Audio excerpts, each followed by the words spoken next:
What's good, y'all? Welcome back. It is your boy, Word of Mouth, and we are back with another playoff recap video. Another little sync courtside video. Same thing as before. If you just want something to listen to while you go off and do something else, and you just want to hear like a little bit about what's been going on in the league so far, this is the exact video for you. Here I'm just going to go over some, basically an early playoff recap, just recap everything that's happened earlier in the playoffs and pointing out some interesting things that I have noticed throughout these playoffs, which have been very exciting. There are going to be some series I'm not really going to talk about, and I'm going to go ahead and knock them out now. Those ones being Cleveland and Miami. I mean, it's not really much to talk about. Cleveland's handling business. They're beating Miami. Miami's making it respectable. I will say they are making it respectable, making it a tough series, specifically last game where I know like towards the end, they were down by like 4 points going into like the fourth quarter, in the fourth quarter. So a respectable game, making Cleveland really earn that victory. And there are some players on the Heat who are playing really well. Tyler Hero being one of them. Dang, this is messing me up. Davion Mitchell being another one who has been playing really well. Tyler averaging 27, 50% from the field, 40% from three. Very great splits. Davion Mitchell showing that he can be not a top guard, but a pretty good guard to contribute to winning basketball and playoff basketball. Bam Adebayo, he's performed like typical Bam. Andrew Wiggins has performed pretty decently as well. And yeah, but Cleveland Cavaliers are the Cleveland Cavaliers. Donovan Mitchell's giving you 30. Darius Garland giving you 24. And everybody else is just, they're phenomenal. Yeah, same thing with this Boston-Orlando series. Boston's taking care of business, and Orlando sucks offensively. It's really that simple. First game, Palo had a big game. Second game, it was more or less kind of the same thing. Palo has a big game. Franz is just struggling to get his baskets, but he's still making some shots. So, hey. One thing that a lot of people have been talking about is how bad KCP has been playing, because they paid him all that money to kind of give the Orlando Magic a different type of boost on offense outside of Palo and Franz. And he just hasn't been playing very well. But I'm not really that surprised. When he was on the Lakers, when he was in Denver, he was a version of this, somebody who really didn't play up to the standards that were set for him. And he's doing the same thing now against the Celtics defense with not a lot of attention on him, but he's the third option on offense, and they don't really have anybody else on the court who's a threat other than Palo and Franz. So, yeah. He's struggling, but I can't say I'm surprised. Another series I'm not really going to talk too much about is Oklahoma City and Memphis. Look. Last night, I come home, I'm watching this game. I see Memphis is up big. They're up huge. And I'm like, oh, this game is over. This game's over. I turn it off. I want to go do whatever I want to go do. And I go to sleep. Well, before I go to sleep, I turn to the Denver and the Clippers game. And I wake up, and OKC's up 3-0. Because the Grizzlies blew a 26-point lead. Now, just to add some context, Ja Morant goes out early due to just a hard fall. Lou Dort, I don't think it was a dirty play, but he cut under him. Ja Morant takes a hard fall on his hip. He's out for the rest of the game. And yeah, but that's inexcusable. Memphis has had a lot going on. They fired Terry Jenkins like right before the playoffs started. Now they have Coach Isolo. But this is just embarrassing, having the biggest playoff loss in NBA history and blowing one of the biggest leads in playoff history in the same series is kind of crazy. You were up. Nobody expected you to win, but I wasn't expecting the Grizzlies to be embarrassed like this fashion. Like I talked about last episode, was I believe if you're in the playoffs, you should be performing like a playoff team. You shouldn't be getting beat as bad as you are, especially a team like Memphis Grizzlies, who, although they lost their coach, they still have a pretty good roster. You have Desmond Bane, Ja Morant, Jaren Jackson Jr., Zach Edey, Jalen Wells. You have all these different players on your roster to where this series should at least be competitive, but we just have not seen that. And that's kind of disappointing. Last night, blowing that lead, it was very bad. It was very bad. And Thunder's up 3-0, they're more likely going to take that last game. Now that we got rid of those, let's talk about some of the more prevalent series in the playoffs, the ones that have people more so entertained. And let's go right back to Eastern Conference, and let's talk about this 3-6 matchup between the Knicks and the Pistons. First game, the Knicks take. K doesn't have the best game. The shooters shoot relatively well from the field for the Pistons, but the Knicks were better. They played really well on defense. They rebounded really well. They just played better. Game 2, Cade Cunningham, like I said before, Cade Cunningham came out to play. Cade Cunningham comes out to play. He has, hold up, let me find it. Cade Cunningham comes out to play. They went 100-94. Cade Cunningham comes out. He says, I'm going to give you 33, 12 rebounds, only 3 assists. But plus five, plus minus from the field. And he was phenomenal this game. He was just getting buckets. He was creating a lot of offense for himself. Also, with some of the attention that was being drawn on him, he created a lot of offense for his teammates. And overall, that is what down the line was really big for the Pistons. But I'm not surprised. I said Cade's going to give the Pistons 1 to 2 games. Just with how great he is as a player. He's going to give the Pistons 1 to 2 games. And he gave them this game. Now, down the stretch, the Knicks definitely started to favor him a little bit more. They didn't want him to get off as easy as he was. So it was really important for other players to step up. Malik Beasley started to hit some key shots down the stretch.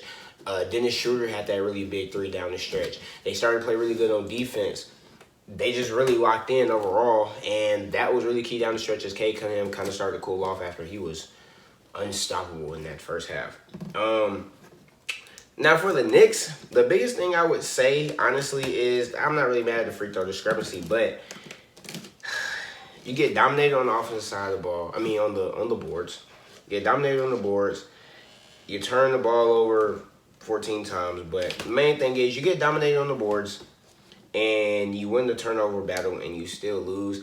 And not only that, Detroit didn't even have its amazing shooter shoot very well from 3, and you still lose. Those are games typically that you want to win. Where Detroit, outside of Cade, they really don't have too many people contributing that much on offense. And in a game where those contributors don't really show up the best way for majority of the game, because like I said, down the stretch, Pistons executed really well. They look like a very mature team, a team that belonged in the playoffs. But you have a game where, the offensive contributors aren't really executing very well, then you have to win those games. But because the Knicks weren't as physical as Detroit was, they didn't match their physicality. And because the half-court offense for the Knicks was just very stagnant at one point in time, and other players like Karl-Anthony Towns, who only shot, I believe he only shot like 10. He only shoots 11 shots this game. OG Anunoby only shoots 10 shots this game. They just down the stretch here, the players that you paid the most, they just really didn't show up to play. Kel Bridges didn't have the best game. Nobody could contain Cade. They were losing the offensive battle. Half-court offense was stagnant. It just wasn't very good for the Knicks from going into that game 2. However, game 3, down to the wire. Literally, it's down to the wire, and the Knicks edge them out by 2 points. The Knicks won 118 to 116. Karl-Anthony Towns has a big game. Gives you 31 points, 10 for 18 from the field. Jalen Brunson gives you 30. But I think Karl-Anthony Towns, being Karl-Anthony Towns, shooting really well from the 3, shooting 18 shots per game in a playoff game, giving you those 8 rebounds, being very good on defense with 2 blocks, was very key for them winning this game. Now, Detroit can play as well. Hey, Cade Cunningham gives you 24. Not the 33, but Cade Cunningham gives you his 24 and 11 assists, 7 rebounds. And, Tim Hardaway Jr. has a pretty good game as well.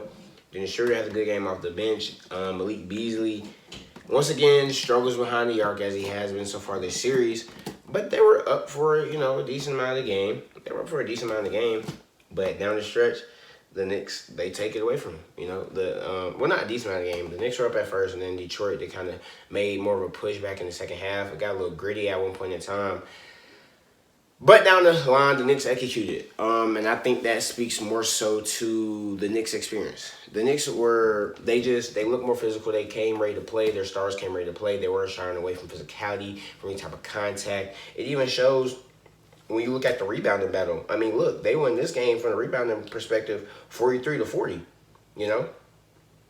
And they still lost the free throw, even though it was a closer closer margin. They shoot 27.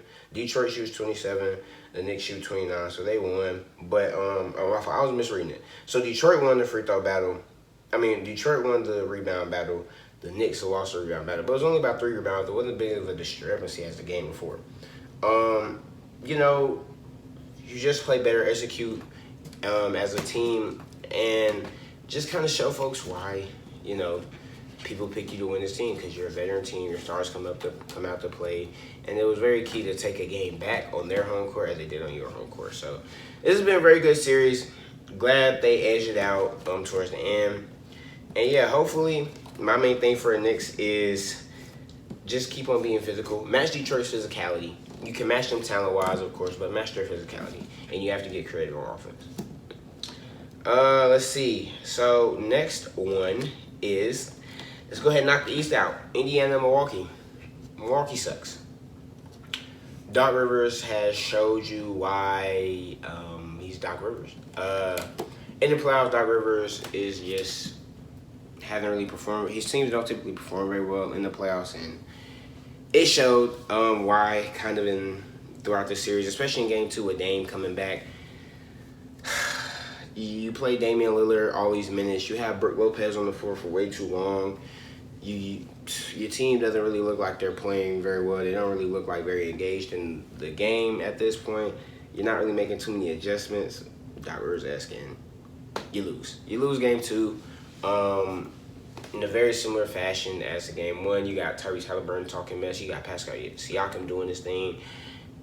And, yeah, I mean, I don't know. It's just not really looking good for Milwaukee. The people around Giannis just aren't really playing well. It's really that simple. Dame, first game coming off from his injury, thank God he got well, doesn't really look that good. If we're just being honest, Dame didn't look good. Didn't look like Damian Lillard. We know he was getting picked on defense as well. And nobody else on the offense is really nobody else on that team is a threat offensively. Kyle Kuzma, they're leaving him open. They're like, why are you even over here? You know, and the Bucks Doc Rivers hasn't made any adjustments, haven't tried to play anybody else. Like I think he should. Like, if they're not gonna respect Kyle Kuzma, then get somebody out there that's gonna put the ball in the basket, or just give you something like an Andre Jackson, like maybe a Jericho Sims. I don't know. Put somebody out there who's just gonna give you something. Because at this point, the Bucks they should be panicking. What can we do? You know, of course, Giannis is going to be Giannis. Giannis has been phenomenal this series. You can't stop Giannis. Arguably the second best player in the entire NBA, but when you have these players around who aren't really playing that well, what can you do? Especially against a Pacers team that's a well-oiled machine, and that picked up their slack right at the right time, right before the playoffs. Yeah. That's really all I got to say. The Pacers look really good. They're performing. Tyrese Halliburton is performing really well. Pascal Siakam is just whoever offense on who's ever guarding him. And yeah, but I think it's more so just how bad Milwaukee looks. They don't really look very well coached. Their defense looks horrible. It's not really that many adjustments. The offense doesn't look like it's going anywhere half the time. That's just the truth, man. And yeah, so that's the East. Let's get into the West. Series that I haven't spoke on yet is none other than the Houston Rockets versus Golden State Warriors, where Golden State takes the first game. Phenomenal defense. Steph Curry being Steph Curry down the line, and they take Game 1.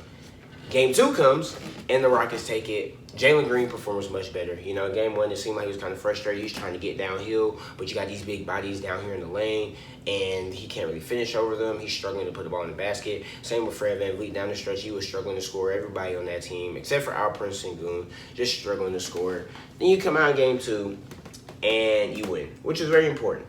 They took one. You can't let the Warriors take 2 on your own home floor, so you're going to take the Game 2, 109-94.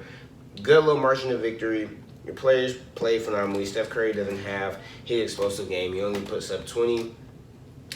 But, Jalen Green has a phenomenal game. Like I said, Alperen Sengun plays really well as well. Almost had a triple-double. Dylan Brooks, he had a good game. Everybody, well, not everybody, but the Rockets, they just played really great. Now, Story of this game is Jimmy Butler going down with an injury. He landed really hard and he was out for the rest of this game. And you just wonder how much this will affect the series. I haven't heard anything about Jimmy's like his status from this game. You know, he has a big bruise, and he's supposed to come back next. He's supposed to come back next. Not come back. He's questionable for next game. And if Jimmy goes out, it kind of just shifts the whole series for the Warriors. You know, you're not going to have Jimmy, who adds to certain elements of the offense that forces you to take a lot of the pressure off of the other guys on the team. It's specifically Stephen Curry. And if Jimmy goes out, it's just, I don't know, man. I don't know. If I'm a Warriors fan, I would pray that Jimmy be playing this game, just to give you guys the best chance of moving forward. But if he's not, I would definitely be a little scared. Okay. So that's the Warriors game. They play tomorrow. I mean, they play Saturday at 8:30, so we'll be tuning in that game. Next game I want to speak on is Denver versus the Clippers. Denver versus the Clippers has been Denver versus the Clippers has been arguably the best series so far. Bunch of back and forth, bunch of good basketball being played on both sides. The Nuggets take a close game one. Russ performs very well. Jamal Murray struggles. Jokic performs like Jokic. The Nuggets just look very good in game one. Clippers come back game two, and Kawhi Leonard looks like the Kawhi Leonard of the past. He had one of his best playoff performances again. Some of the best playoff performances from him that we've seen since, I think it was like 2021, 2022. 2021, I think, when they were going up against the Suns. Went vintage on him, you know, was unstoppable, aimbot, and he was just amazing. And James Harden played really well as well, and just down the stretch, they just, honestly, if it wasn't for Kawhi, that game looks much different. But because Kawhi was so great, and even though Jamal Murray had a better game, Clippers end up winning. Game 3 last night, and the Clippers get a pretty, in my opinion, pretty stunning, not stunning as in a bad way, but a pretty commanding victory. 117-83. Looking like Jokic doesn't have his best game. He has a triple-double, but only 23 points. Jamal Murray has a decent game. Aaron Gordon doesn't really play very well. And nobody on the Clippers, except for James Harden. James Harden had a really great game last night. I will say that. He was contributing in every single facet of the game, controlled the offense, controlling the pace, and they win. Kawhi Leonard has a good game as well. He's shooting really well, playing great defense, doing his thing, and they win in a very commanding fashion. I don't even think I finished this game. I didn't even finish watching the game because they were up by so much at a certain point. I was like, it's pointless. So yeah, and the last series is none other than the LA Lakers versus the Minnesota Timberwolves, which has been another pretty exciting series from this playoff so far. In game one, Timberwolves played about one of the best games you play in general in the playoffs. You know, they were hitting everything, forcing the Lakers to guard them one-on-one. Made life very uncomfortable for the Lakers, and the only person the Lakers who really showed up to play who looked comfortable was Luka Doncic. But in game two, after a couple adjustments, the Lakers, they come out, they win. You know, they come out, defend home court. They end up winning 94-85, a very low-scoring game. But hey, they end up winning in a game where they just seemed